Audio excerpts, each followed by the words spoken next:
In the 1980s, when I was a teenager, Thursday nights on CBS belonged to Magnum PI. Every guy wanted to be him, drive his car, date who he dated. And the girls and most women, well, let's say he got some attention.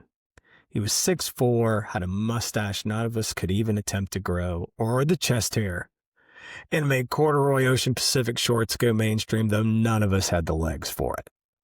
But what most folks don't know is that Magnum almost didn't happen. Here's a story I read recently. At 35, Selleck was exhausted. Not burned out, not bitter, just worn thin from trying. He'd been grinding in Hollywood for more than a decade. Commercials, guest spots, screen tests, pilots that never made it past the first meeting. He was reliable, talented, professional, easy to work with. He did everything right. And nothing stuck. Now, finally, Universal Studios wanted him. A real offer, his own television show, and he hated it. At the time, Tom had become friends with James Garner. Well, James Garner was 52 then. Garner, if you remember, at the time was a star, a veteran. He had already carried hit shows, survived studio politics, learned where the traps were buried. He and Selleck had clicked instantly when he guest starred on The Rockford Files a couple of years earlier. Garner liked him not just as an actor, but as a man. He saw discipline, integrity, and something else, a refusal to sell himself short.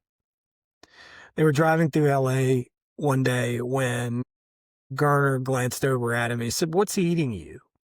Selleck thought to himself, how do you complain to James Garner about an opportunity actors dream of? How do you admit you're thinking about turning down your own TV show? Garner waited. Selleck told him. I had an old contract at Universal, Selleck said. It expired, and they've assigned me this new series. It's called Magnum PI. Garner kept his eyes on the road. And I hate it. That got Garner's attention.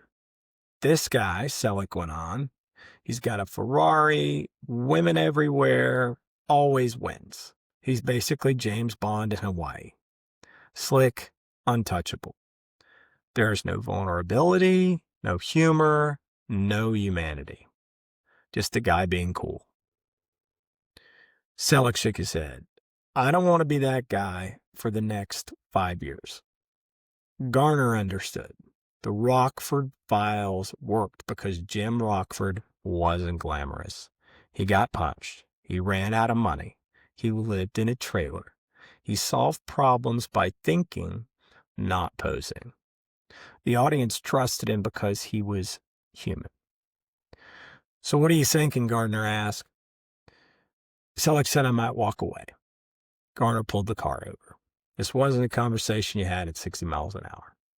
Garner said, I'm not going to tell you what to do. That's your call. But here's what you need to understand. You don't have any power yet. You've never carried a show.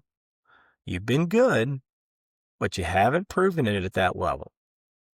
And because of that, this moment right now is the most power you will ever have. Selleck listened.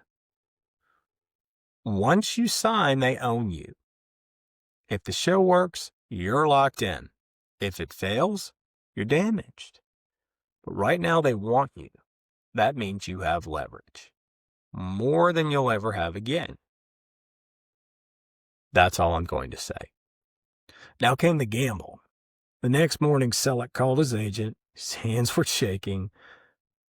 Tell Universal I'm not doing it, he said. Not like this. The silence on the other end was palpable. Tom, the agent said, this is a lead role. This is your shot. I know. Do you know what you're risking? Yes. Universal's response came fast and angry. Who does he think he is? Executives reportedly said, he's never had a hit. He'll never work again. Every actor knows that threat. You say no, and the door slams shut forever. Selleck's answer did not change. Okay. The next day, Universal blinked. They wanted him badly enough to try something else, so they brought in Donald P. Bellisario, a producer who understood character before concept. Bellisario asked one question. What would you make you want to do this? Selleck told him. He said, make him human. Give him flaws. Let him be funny. Let him be wrong. Let him struggle. Make him closer to Jim Rockford than James Bond. Bellisario listened, then he tore the show apart and rebuilt it. The invincible fantasy became Thomas Magnum, a Vietnam vet with scars he didn't talk about, living in a guest house he didn't own, driving a Ferrari that wasn't his, taking cases to pay the bills, messy relationships, self-deprecating humor, real consequences. A man not opposed. Selleck signed on. The show premiered on December 11th, 1980. No one knew what would happen. Then it took off. For 8 seasons, Selleck was Thomas Magnum. Ratings stayed strong. The mustache became legendary. He won an Emmy in 1984. The Ferrari became television history. But the real reason it worked was simpler. Magnum felt real. He lost. He hurt. He failed. And people recognized themselves in him. None of it would have happened if Selleck had taken the original version. And none of it would have happened without Garner pulling that car over and telling him the truth.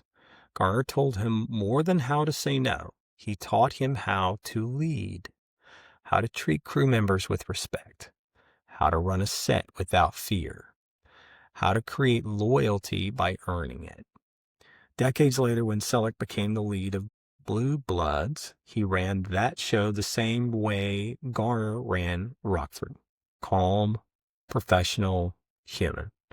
14 seasons later, when the show ended in 2024, people used to talk about the atmosphere on the set, how rare it was, how steady it felt. That was Garner's influence. James Garner died in 2014. At his memorial, Selleck spoke with emotion. He changed my life, he said, not just my career, my life. That's the quiet power of mentorship. Not advice shouted from a distance, not slogans. Just someone who's been there telling you the truth when it matters most. Tom Selleck almost walked away from the future because he refused to compromise who he was. James Garner gave him the courage to stand his ground. And television was better for it. Sometimes the most important career advice isn't about how to say yes. It's about knowing when to say no and having someone wise enough to help you believe you're allowed to. So in 2026, be more like Magnum. Not for the Ferrari, but for the fortitude.